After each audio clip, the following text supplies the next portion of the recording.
Today we will easily hack 3.69 or 3.70 with FinTrinity. For this you will need a Vita on firmware 3.69 or 3.70, any PSP or minigame downloaded from your PSN account, and a memory card if you have a fat Vita. You will also need to install QCMate and download FinTrinity. For now, FinTrinity requires that you install Python 3.7.3 and is Windows only, but I am looking to fix both of these things. Check out my GitHub link for the most current status. The normal process of installing Trinity is to copy a PSP game to your PC, make a backup, download Trinity and PSP image tools, put PSP image tools in your game folder, find your account ID, use a website to convert your account ID into a decryption key, run the PowerShell command to extract the game, install Trinity, run a PowerShell command to compile the game, then put the game back before you can finally transfer Trinity back to your Vita. This isn't super intuitive, so let's make it a click of a button. This is a work in progress. Looks and features may change, but usage should be the same. All credit for the Trinity hack goes to TheOfficialFloW. All I did was automate the hard part. If you're on 3.69, I recommend upgrading to 3.70, but you can try using these DNS settings if you want.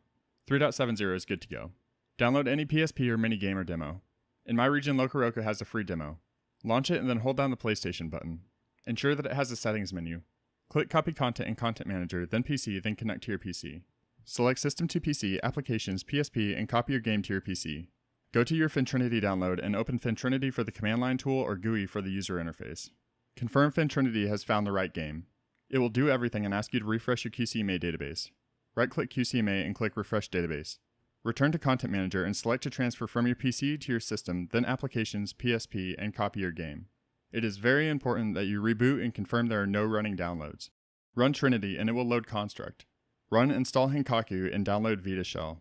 Now that you have h-encore, the first step that you should take is to downgrade your Vita.